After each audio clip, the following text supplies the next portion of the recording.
I never imagined I'd be standing in the kitchen one morning, feeling like a stranger in my own home. My husband Mark sat at the table, buried in his phone, sipping coffee like I wasn't even there. We'd stopped talking months ago, only the occasional exchange of polite logistics. I told myself we were just busy. But in truth, we had become distant planets, orbiting each other without touch. He'd leave town every other week for work. The silence he'd leave behind was louder than any argument we never had. I stopped waiting up for his calls. He stopped asking if I was okay. We'd become roommates with rings on our fingers, and I had no idea how to fix that. Then David came. Home. Mark's son from his first marriage. 21. Just graduated. Moved back in until he figured things out. When I first met David, he was just a lanky, awkward teenager. Now he stood over 6 feet tall, filled out, confident in a way that made me uncomfortable in my own skin. And he noticed everything: my hair, my perfume, my eyes, details Mark hadn't mentioned in years. It started off as harmless banter. He'd joke while grabbing snacks, throw a wink in my direction. I told myself he was just being playful. I laughed too loudly sometimes, lingered in the doorway too long when he was talking. But I wasn't flirting. Not really. Was I? The day it shifted. David came home from the gym, rubbing his shoulders. I think I strained something, he said casually, sitting down shirtless on the living room couch. You're good with your hands, right? The words landed with weight I couldn't ignore. I paused, heart ticking faster. I can try, I answered before I could think it through. I told myself it was innocent. Just helping, just being nice. I got the massage oil from the bathroom. He lay on his stomach, and I started slowly. His skin was warm under my hands, muscles tight. I kept telling myself not to think, not to feel. But then he let out a low sigh, and I swear my breath caught in my throat. You're good at this, he murmured. Years of practice, I said, trying to keep it light. Then he said it. Mark ever ask for massages? My hands paused. I felt my stomach turn, unsure what answer to give. No, he's not really into that, I said finally. That's a shame, David whispered, looking back at me over his shoulder. You deserve to be touched. I should have stopped right there, but I didn't. I laughed nervously and stood up, muttering something about laundry. I avoided eye contact. I couldn't look at him, couldn't look at myself. That night, I lay in bed beside Mark, who turned his back to me as usual. I stared at the ceiling. My skin still buzzed from earlier. I didn't know what disturbed me more, David's comment or how much I'd liked it. The next morning, I called Sophie. She'd been my best friend since college, and the only person I trusted with my thoughts. It's not like anything happened, I said. But you wanted it to? She asked. I didn't answer. Sophie exhaled. Be careful, Julia. Loneliness makes monsters out of good people. After the call, I sat at the edge of my bed, thinking about how long it had been since someone really saw me, about how numb I'd become in my marriage. I wasn't looking for trouble, I told myself. But trouble has a way of finding cracks. Later that week, David walked into the kitchen while I was chopping vegetables. He stood close, too close, reached around me for a glass and let his fingers brush mine. I pulled back sharply. He just smiled. I like the smell of your hair, he said before leaving. I gripped the counter like it might collapse beneath me. I kept trying to convince myself that I was in control, that I hadn't done anything wrong, that if I avoided being alone with him again, it would stop. But I knew something had shifted. I found myself watching the door when he came home, fixing my hair before walking into a room, noticing the way his shirt clung to his chest, how his voice dropped when he spoke my name. And that terrified me. Because deep down, I wasn't afraid of him. I was afraid of what I might do next. I couldn't shake the feeling from that massage. It haunted me, a whisper in the back of my mind every time I saw him. I tried to act normal, bury it, pretend it didn't affect me, but it did. I found myself rewinding moments in my head, replaying his voice, that touch, the way he looked at me like he knew something I didn't want to admit. David started making a habit of it, walking around without a shirt, lounging on the couch, with that lazy confidence, brushing against me in narrow doorways. I told myself I was imagining it, that he wasn't really flirting. But part of me knew I wasn't misreading anything. A week after the first massage, he asked for another. "My shoulders are killing me again," he said, stretching his arms over his head. "Think you could help me out?" I hesitated. "I don't think that's a good idea." "Why not?" he asked, stepping closer. "Last time was fine, wasn't it?" I didn't answer. He waited, letting the silence stretch just long enough to make my skin burn. Finally, I nodded, and he led the way. This time, it didn't feel innocent. He pulled off his shirt slowly, not in a casual way, but deliberate, watching me the whole time.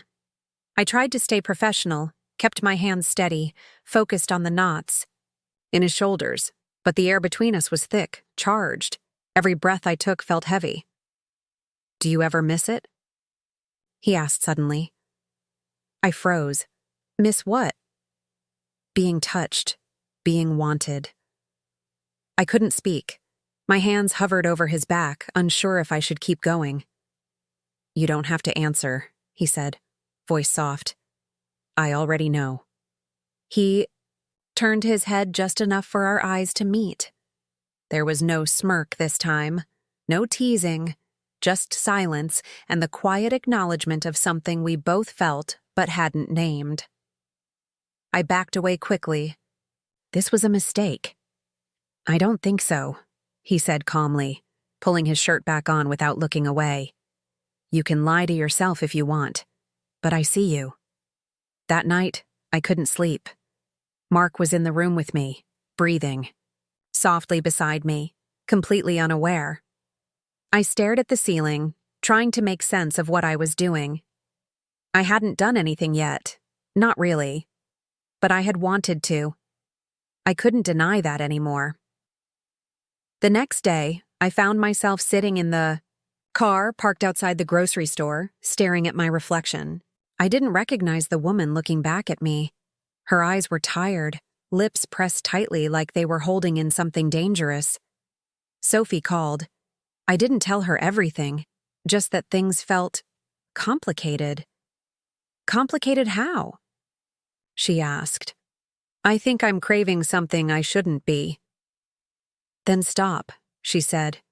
"Don't turn a crack into a collapse." But it already was collapsing.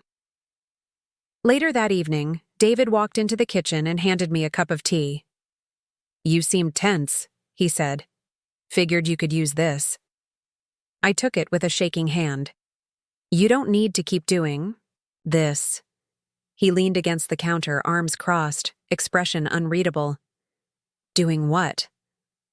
"Whatever game you're playing." "No games," he said quietly. "I just see you. That's all." The problem was, he did. More than Mark had in years, more than I wanted to admit. Every word he said burrowed into me, wrapped around my needs, my loneliness, my anger, my quiet resentment at a marriage that had flatlined long ago. The third massage wasn't even discussed. It just happened. He came into my room while Mark was away, said nothing, just sat down and pulled off his shirt. I didn't ask him to leave. I didn't even hesitate. My fingers moved without instruction. The air was still, heavy. The silence between us was louder than anything. At one point, his hand reached back and touched mine, slowly, deliberately. I didn't pull away. He turned, eyes locked with mine, breath warm on my skin. "You don't have to pretend anymore," he whispered. I didn't. He leaned forward and I let him. Just a kiss. But not just a kiss. It lingered, and I didn't stop it. Because in that moment, I wasn't thinking about consequences or titles, or guilt.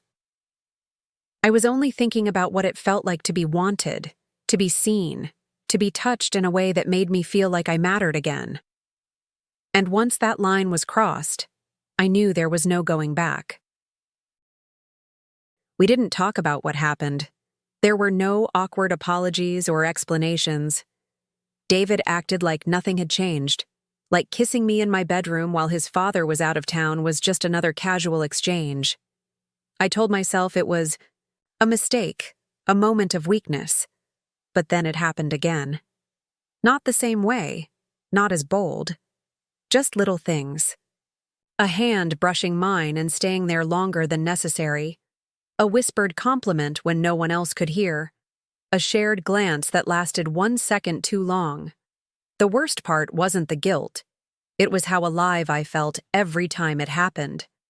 I started craving those moments, waiting for them. Planning my day around when I'd be alone with him. I hated myself for it, but the truth was, he made me feel seen in a way I hadn't in years. There was a thrill in it, a twisted sense of validation that I didn't know I needed until I had it. I started changing the way I dressed around the house. Subtle things, softer fabrics, tighter fits. I noticed how he looked at me, how his eyes lingered.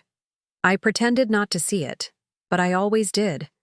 And when he complimented me, I never stopped him. Mark came home earlier than expected one Friday.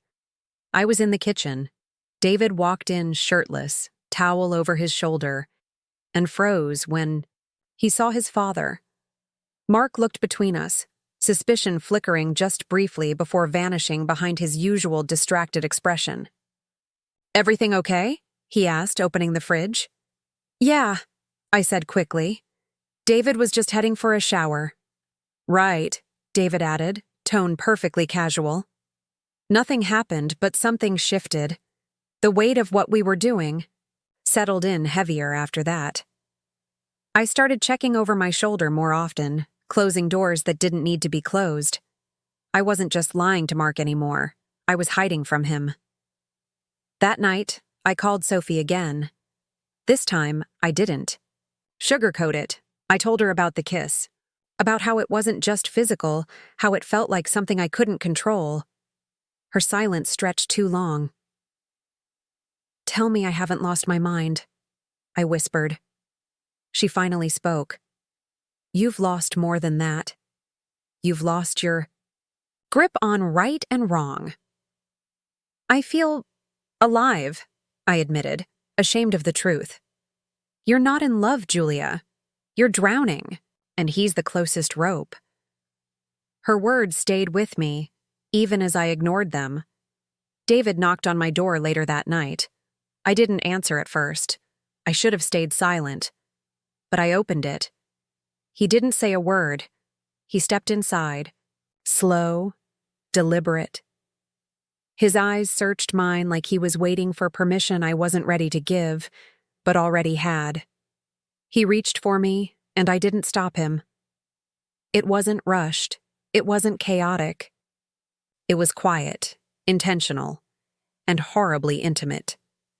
When it was over, I lay there beside him, heart pounding, mind racing. The shame didn't come like I expected it to, not right away. What came first was the ache of knowing that something permanent